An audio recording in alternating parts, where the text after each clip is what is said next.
सभी पत्रकार बंधुओं को नमस्कार। आज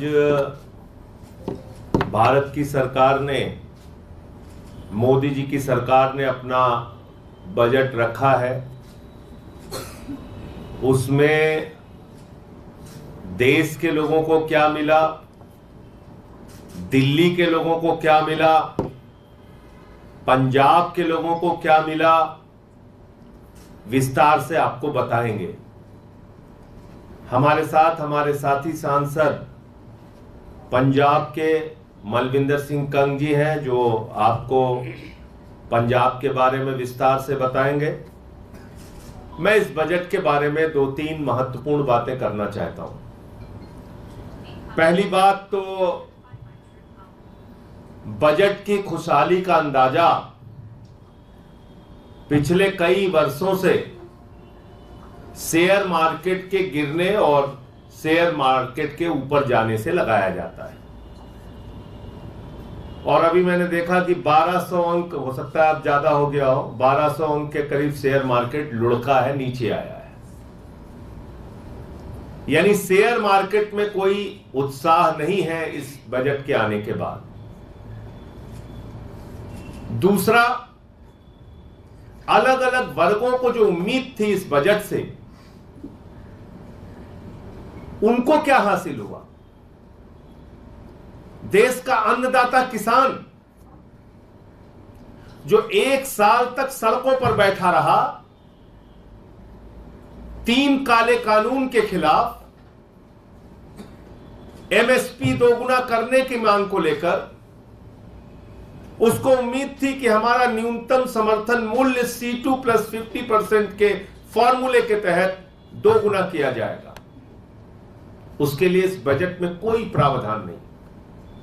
750 किसानों ने अपनी शहादत दी और अभी भी शंभू बॉर्डर पे और पंजाब, हरियाणा, देश के अलग अलग क्षेत्रों में किसानों का आंदोलन चल रहा है। पश्चिमी उत्तर प्रदेश, अलग अलग इलाकों में, कर्नाटक हो, तमिलनाडु हो, आपने बिल्कुल उनको दूध की मक्खी की तरह निकाल के फेंक दिया। अब आपको याद ही नहीं कि इस देश में किसान भी है। आपके खुद के घटक दल मांग कर रहे थे कि इस अग्निवीर योजना को कूड़ेदान में डालिए। यह देश की सेना के साथ भी विश्वासघात है और हमारे नौजवानों के साथ भी विश्वासघात है। आपने इस बजट में अग्निवीर योजना को लेकर कोई बात नहीं कही। इस देश का युवा चाहता है कि सेना की भर्ती जैसे पहले होती थी उसी तरह से सेना की भर्ती बहाल की जाए। यह अग्निवीर योजना सेना को ठेके पर रखने की योजना है। भारत की सेना का अपमान है, भारत माता का अपमान है, और इसलिए हम लोगों की यह मांग रही है कि यह अग्निवीर योजना आप वापस लीजिए। आपने उसके लिए भी सेना के लिए कोई बजट निर्धारित नहीं किया। तीसरी मांग, इस देश का कर्मचारी वर्ग कहता है बुढ़ापे में हमारा सहारा कौन बनेगा। उसकी मांग है कि भाई पुरानी पेंशन की बहाली कीजिए। आप नई पेंशन स्कीम में शेयर मार्केट में उनका पैसा लगाते हैं, शेयर मार्केट बढ़ेगा तो उनका पैसा बढ़ेगा, शेयर मार्केट डूबेगा तो उनका पैसा डूब जाएगा। 1.5 लाख रुपए की तनख्वाह पाने वाले लोग पेंशन के नाम पे 1200 रुपए, 1500 रुपए पाते हैं। यह आपने देश के कर्मचारी वर्ग को निराश करने का काम किया। माताओं बहनों को, इस देश के लोगों को जो सबसे बड़ी उम्मीद थी कि पेट्रोल पे, डीजल पे, आम वस्तुओं पे, जो रोजमर्रा की इस्तेमाल होने वाली वस्तुएं हैं, उस पे आप टैक्स में छूट देंगे जिससे महंगाई से उनको राहत मिल सकेगी, उस पे आपका बजट खामोश है। आपने इस देश के छोटे निवेशकों को, जो शेयर बाजार में छोटी छोटी कंपनियों में, अलग अलग कंपनियों में अपना पैसा लगाते हैं और उससे कुछ उनकी आमदनी हो जाती है, अपने घर परिवार चलाते हैं, इस देश में शेयर बाजार में पैसे लगाने वाले छोटे निवेशकों की संख्या है 10 करोड़। अगर उनके परिवारों को आप गिन ले तो करीब करीब 30 करोड़ की संख्या है। आपने क्या किया उनके साथ? लॉन्ग टर्म उनका जो इनकम होता है उस पे आपने टैक्स लगा दिया 10% से उठा के 12.5%, और शॉर्ट टर्म के लिए लगा दिया 15% से उठा के 20%। यानी कि मोटे तौर पे ऐसे समझे कि कोई भी व्यक्ति अगर अपना शेयर 1 साल से ज्यादा की अवधि के लिए रखता है और उसको फिर बेचता है, तो अब उसको सरकार को जो आमदनी होगी उसको देना पड़ेगा 10% की जगह 12.5% टैक्स। और अगर शॉर्ट टर्म में वो अपने आमदनी करता है और शेयर को बेचता है तो उसको अपनी आमदनी पर 15% की जगह देना पड़ेगा 20% टैक्स। आपने उनको भी, उनके ऊपर भी टैक्स का बोझा लाद दिया। तो कुल मिलाकर, और कल इकोनॉमिक सर्वे आया आपका, क्या कहते हैं भाजपाई? कहते साहब चीन की वस्तुओं का इस्तेमाल नहीं करना है, चीन के वस्तुओं का बहिष्कार करो। फिर भाजपाइयों की ड्रामा कंपनी तैयार होती है। कहते क्या करना है हुजूर, मोदी जी बताइए। कहते जाके कोई सैमसंग का स्टोर तोड़ दो। तो ड्रामा कंपनी जाती है, वहां सैमसंग का स्टोर तोड़ती है। दिन भर आप लोग भी टीवी चैनल पे खबरें चलाते हो, ये देखो चीन का बहिष्कार, चीन का बहिष्कार। अरे तू कौन सी पेन इस्तेमाल कर रहा है, कौन सा फोन इस्तेमाल कर रहा है, देखो ये तो चाइना का सामान इस्तेमाल कर रहा है। भाजपाइयों अपने आका से जाकर पूछो, 68% चीन के साथ व्यापार बढ़ाया है तुम्हारे आकाओं ने, जिसके कहने पे जाके नारा लगाते हो। और एक हिंदुस्तानी जो व्यापार कर रहा होता है, सैमसंग का स्टोर खोल के बैठा होता है, उसका स्टोर तोड़ते हो, तोड़फोड़ करते हो। जाके दुकानों पर जाके अपने आकाओं से पूछो, मोदी जी से पूछो। गलवान घाटी में जहां पर हमारे 20 जवान शहीद हुए, अरुणाचल से लेके बाकी राज्यों से खबरें आती हैं कि चीन भारत की सीमा में घुसपैठ कर रहा है। उस चीन के साथ 68% आयात बढ़ाया है, 68% आयात। यानी कि आप उनको और लाखों करोड़ रुपए कमवा रहे हैं कि और टैंकर बनाओ, और मिसाइलें बनाओ, और भारत की सीमाओं में घुसपैठ करो। और यहां अपनी पार्टी के लोगों से ड्रामा करवाते हो कि चीन के सामानों का बहिष्कार करना है, खुद झूला झुलाना है, खुद उनके साथ व्यापार करना है।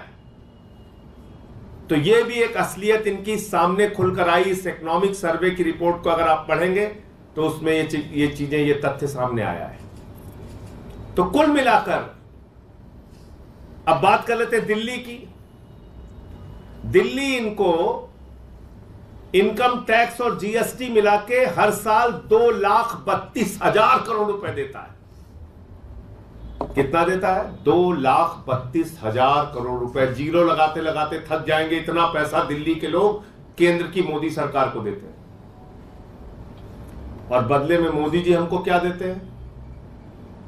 मोदी जी देते हैं 0, 0, 0। और मैं नीतीश कुमार जी से कहना चाहूंगा कि आके हमारी वित्त मंत्री का दर्द सुन लीजिए। आतिशी जी से मुलाकात कीजिए, फाइनेंस मिनिस्टर बताएंगे, और आप भी इस झांसे में मत फंस जाइएगा। 1,25,000 करोड़ का वादा 9 साल पहले किया था हमारे प्रधानमंत्री जी ने। वो रैली आप लोगों को याद होगी, क्या बोला था? जय प्रकाश जी की कर्मभूमि से बोल रहा हूं, 50,000 करोड़ में बिहार के लोगों का काम नहीं चलेगा। 50 चाहिए, 60 चाहिए, 70 चाहिए, 80 चाहिए, 90 चाहिए, 125, 1,25,000 करोड़ रुपए का पैकेज इसी ग्राउंड से घोषित कर रहा हूं, इसी मैदान से घोषित कर रहा हूं। हम लोगों को भी बड़ा अच्छा लगा कि भारत में एक ऐसा प्रधानमंत्री आया जो एक रैली में 1,25,000 करोड़ दे देता है। 9 साल हो गए, बिहार के लोगों के हिस्से में कुछ नहीं आया।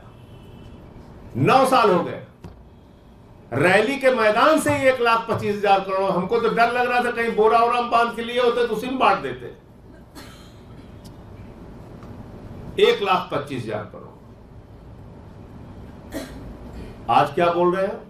कह रहे हैं 26,000 करोड़ रुपए, उसमें पुल बनेगा, हाईवेज बनेगा। हालांकि पुल हाईवेज पूरे देश में कहीं कहीं बन रहे हैं, लेकिन ठीक है, उसको भी आपने जोड़ जाड़ के 26,000 करोड़ बताया है।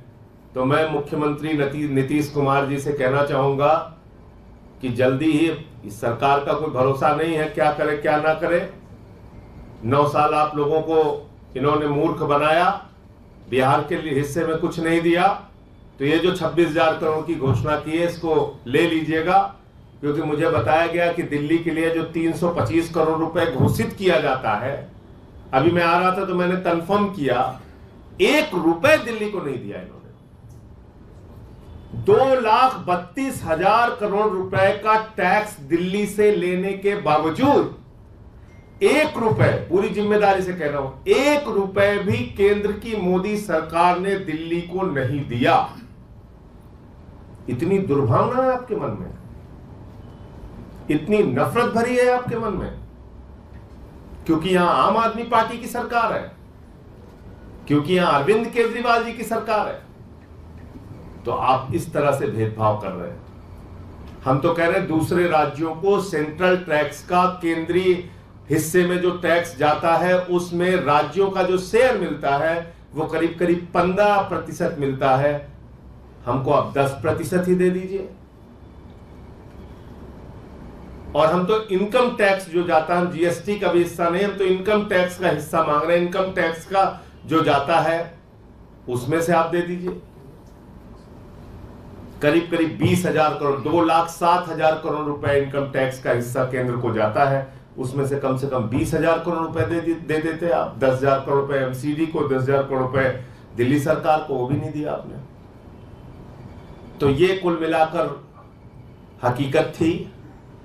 ये बजट सरकार बचाओ महंगाई बढ़ाओ बजट है। ये बजट झुनझुना बजट है।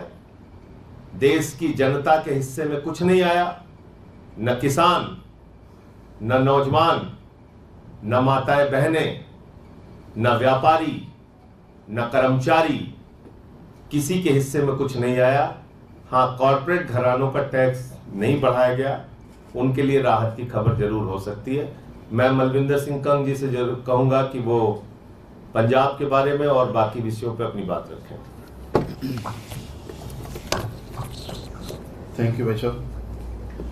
हालांकि संजय जी ने मोटे मोटे तौर पर बजट को लेकर तमाम जो एस्पेक्ट हैं पूरे देश में जिस तरीके से, वो पूरी डिटेल में आपके सामने रखे हैं। लेकिन क्योंकि मैं लोकसभा में आप मौजूद रहा और पंजाब की हम नुमाइंदगी करते हैं, तो मैं पंजाब के बारे में जरूर आपके माध्यम से बताना चाहूँगा। पूरे बजट के भाषण के दौरान जो वित्त मंत्री जी ने आज दिया, प्रधानमंत्री जी वहाँ बैठे हुए थे, पूरी कैबिनेट बैठी हुई थी, पूरे 1.5 घंटे के भाषण में एक बार भी पंजाब का जिक्र नहीं आया। वो पंजाब जो देश के अन्न भंडार भरने में, जैसा आज सीतारमन जी ने जिक्र किया, हम 80 करोड़ लोगों को जो आने वाले समय में फूड सेफ्टी के अंतर्गत अनाज देंगे, उनको राशन देंगे, उस 80 करोड़ लोगों को मिलने वाले भोजन में 50% कंट्रीब्यूशन पंजाब का है। उस पंजाब का कोई जिक्र नहीं। फिर उन्होंने फ्लड्स को लेकर, क्योंकि बरसाती सीजन चल रहा है, उन्होंने जिक्र किया, उन्होंने जरूर जिक्र किया हिमाचल का, उन्होंने जिक्र किया उत्तराखंड का, जहां बीजेपी की सरकार है, उनके लिए पैकेज भी अनाउंस किया। लेकिन जितना फ्लड के कारण पंजाब की क्रॉप का, पंजाब के लोगों की प्रॉपर्टी का, पंजाब के लोगों ने नुकसान झेला अब तक, उसका कोई जिक्र नहीं, उसके लिए बजट में कोई प्रोविजन नहीं। हालात ये हैं कभी कभी जब देश की झांकियां निकाली जाती हैं, और ये एक बार नहीं हो रहा, पिछले 10 साल में हमने कई बार देखा है, वो पंजाब जहां हर रोज देश की सरहदों पे शहीद होने वाले जवान की लाश तिरंगे में लिपट कर पंजाब में आती है, उसकी झांकियों को 15 अगस्त और 26 जनवरी में परेड में दिखाने से भी इनकार पिछली बार मोदी साहब की सरकार ने कर दिया था। उस पंजाब के लिए इस बजट में कोई जिक्र नहीं। पंजाब क्योंकि एग्रीकल्चर बेस्ड इकोनॉमी है, पिछले बजट में 25,000 करोड़ सब्सिडी का ऐलान किया था मोदी जी की सरकार ने फर्टिलाइजर्स पर, और उसको फर्टिलाइजर्स की सब्सिडी पर भी इस पर 36% घटा दी और 16,000 करोड़ की सब्सिडी का अनाउंस किया। कितनी बड़ी बात है।